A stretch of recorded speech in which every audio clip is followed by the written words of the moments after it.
back here on Across the Board with Ian the Colonel here on hawkradio.org and acrosstheboardradio.com. Now, Colonel, you know I'm learning to play guitar right now. That's right. And I'm learning to play bass as well at the same time.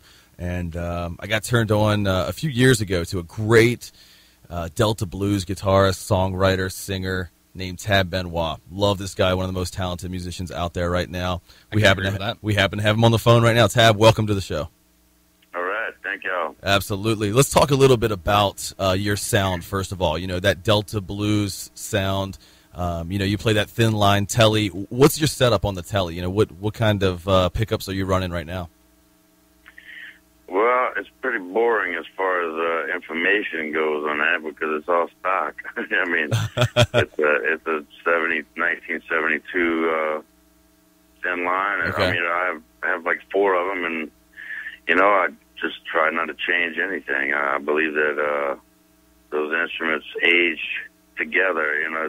It's a bunch of pieces when they put it together, but once it's put together, I think it learns how to live with all the pieces until it becomes one, and then it becomes something that has character to it. Mm-hmm. And I don't use any pedals or anything, so the character has to come from the instrument, and the amp combination, and that's just pretty simple. I just play a guitar until it gets old, and it just gets better.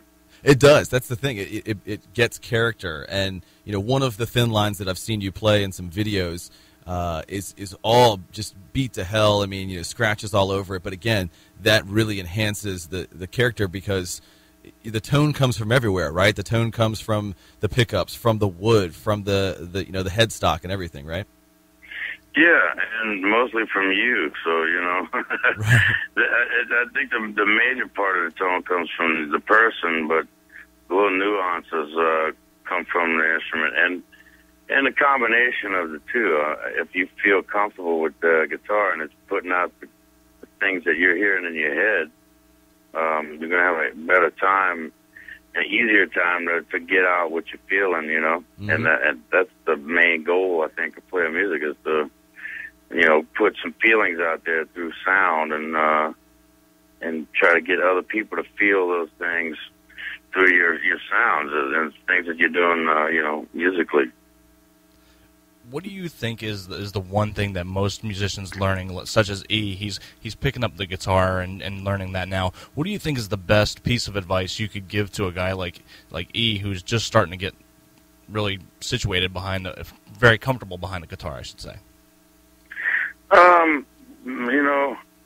I know what it's like to learn to play guitar, obviously, so I know it gets frustrating because, there's always going to be some coordination issues and that you get frustrated with easy, and, it's understandable, and that's just the way it is. My thing was always, hey, if I start getting frustrated with it, forget about it. Forget about trying to make it sound good and just try to make it feel good. And, close your eyes for a minute and just pick a rhythm and play it to where it feels like it's moving. It feels like it's walking and, that it's creating some kind of feel. And, close your eyes and do it so you're not distracted by watching your fingers move and make sure that they end up in the perfect places. Because, there's something to say about playing it well, but there's more to say about playing it with feel, and I think that's what, gets out to the public more is how does it feel? If it feels good, then that's what's perfect, That's great advice. I'm actually going to do that now. Yeah, because sometimes I get frustrated with, playing runs or just the A chord. For some reason, I can't get my fingers, in there, and that can be a pain. But that's incredible advice. What do you practice on a daily basis? How do you continue to progress? I mean, you're one of the most accomplished blues guitarists out there. Let's not mince words. But I know that I was watching U2's Rattle and Hum a while back, and B.B. King was playing a song with them, When Love Comes to Town, right, and explained to them that he actually can't play chords. And they had to have someone else play chords. I think that's incredible that one of the best guitarists to ever live can't play chords, which are a little bit simpler, actually. So how do you continue to practice and progress? No.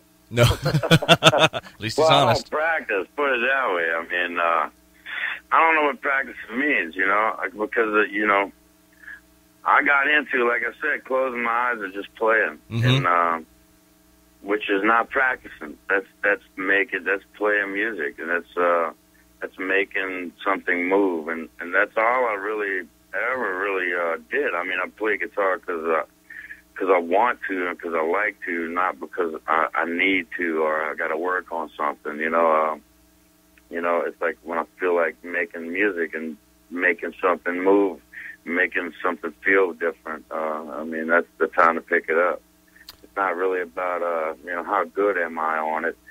And I think, the more you do it, the better you get, so you continue to progress. But, it's nothing that I can consciously say that, you have to concentrate on something in particular. Mm-hmm.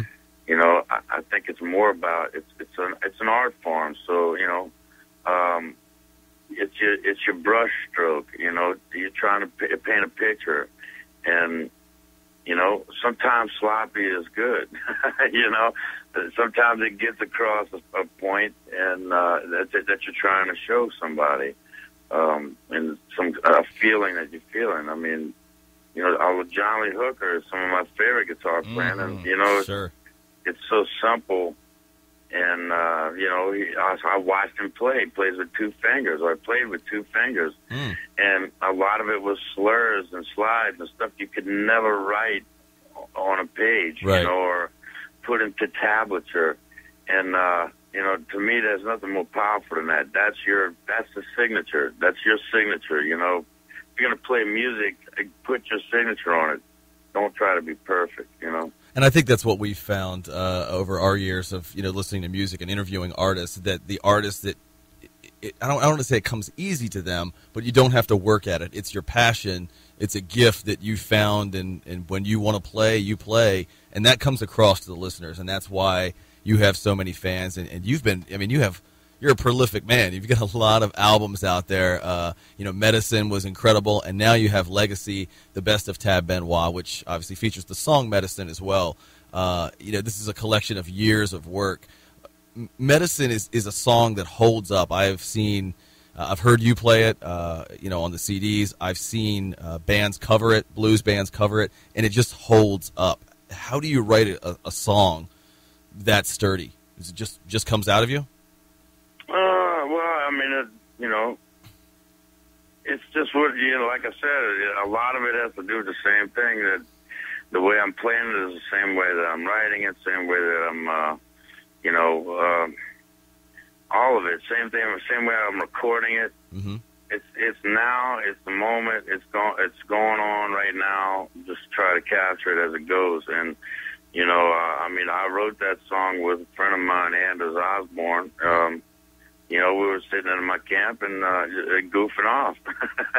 And then, trying, we were sitting down writing stuff, but it wasn't like trying to write, just sitting there, have a guitar in there at the camp on the bayou, enjoying the outdoors out here, enjoying the swamp. And, he realized that he had forgot his medicine at the house. So, we're 15 miles from the nearest boat launch, and you have to get there by boat, so, and it was at night, and I couldn't believe that he forgot his necessary medicine, that he needed. So I'm like, oh, well, I started messing with him, and just kind of teasing him, and I picked up the guitar and, bring me my medicine.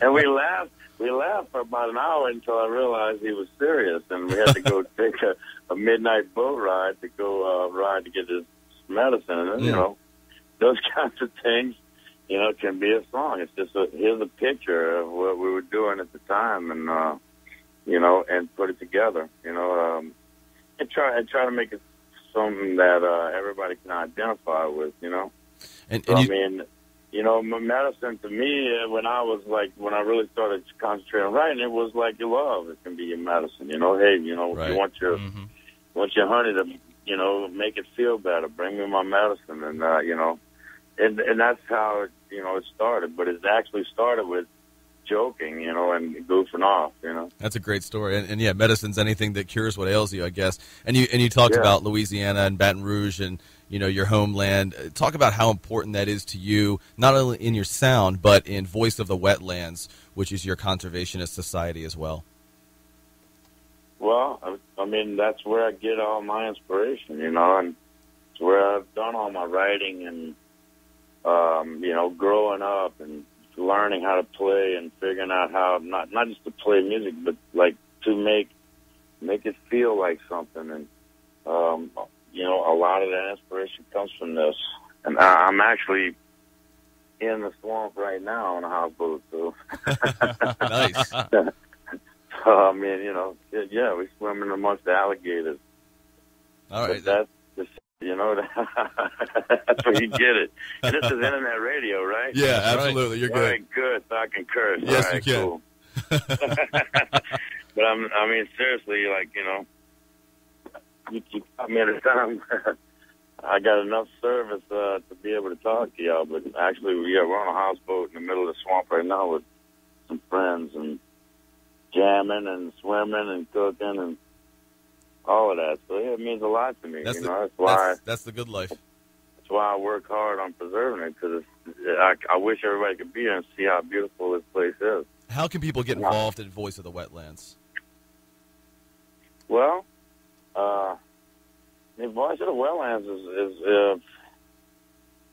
we are just people, you know, trying to do something, trying to make a difference. The best way people can get involved is to show up. We need people to come here to see how powerful the place is, to help us really put our foot down and save it. It's not something that I can describe or put in pictures or words or you know.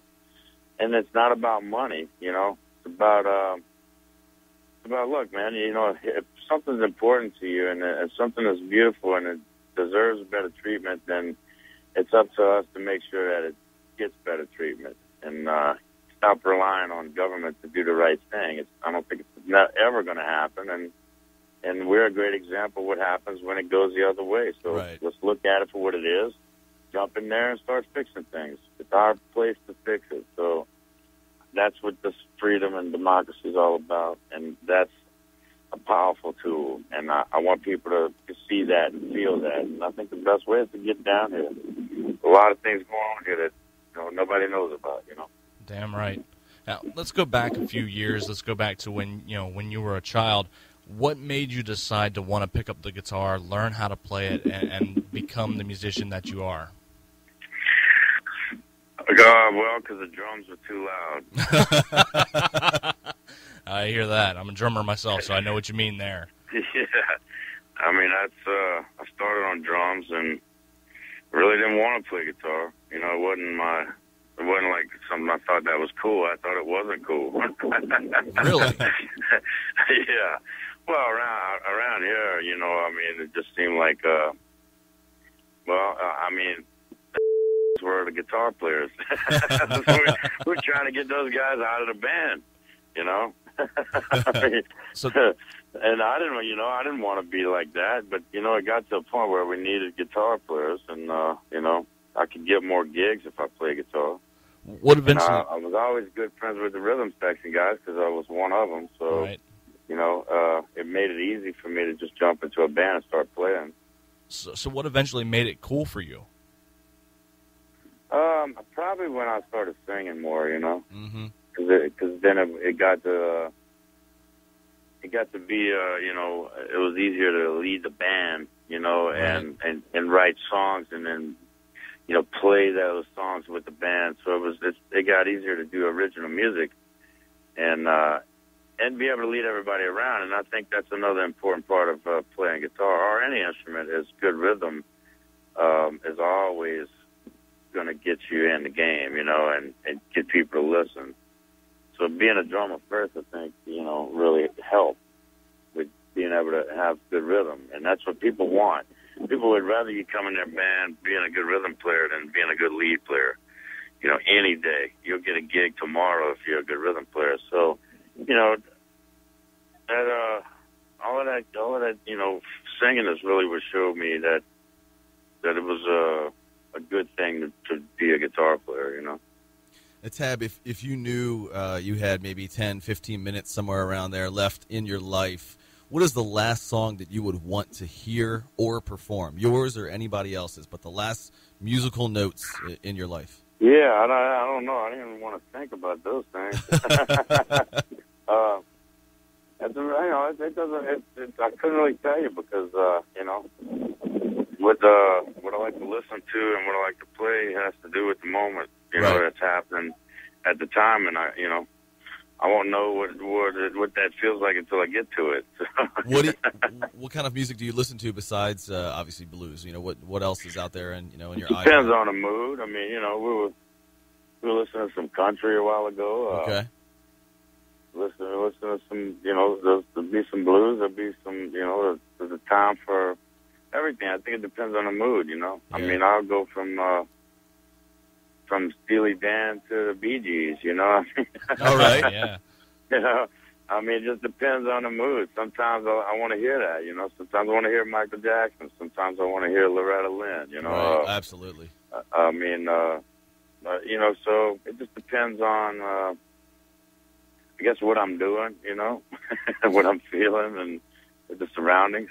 Is there anybody that you'd like to collaborate with? Things like Crossroads, where rock stars will play with country stars and blues stars and that kind of thing. Is there anybody that you would like to play with? Yeah. I don't know, man. There's a bunch of them. Who would be tops of the list? I mean, just like blues guys. I mean, I'd love to play with Buddy Guy. I never got a chance to. Oh man, yeah. I mean, I did get to play with a lot of guys I wanted to play with. Like Dr. John and Gabe Miles Brown and guys like that. I mean, Sonny Landreth. I get to play with him every year at Jazz Fest. We have a great thing together.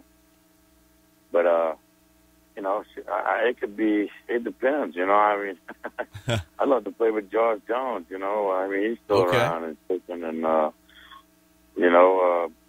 Aretha Franklin. Oh wow! I've seen her in concert. She's amazing that would as well. Be awesome. That I would love to see. That'd be good. Yeah. Yeah, let's make that happen. Yeah. Tab, we appreciate it again. Go out and get Medicine. That's out right now, and then Legacy. And get the album too. Yeah, I already have it, man. You have your medicine on you at all times. Yeah. So, but we always say that, and this is especially true with blues music, that music shouldn't just be listened to; it should be experienced. So, if Tab comes through your area, which he recently did for us, we didn't get to catch you, Tab, but when you come back through the Mid-Atlantic, we definitely will be there. You have to go see Tab play live, and that's how a lot of artists make their money. So go support artists like this and conservationists. And Tab, we appreciate it. We'll be back here in a few minutes on Across the Board on hawkradio.org. And acrosstheboardradio.com.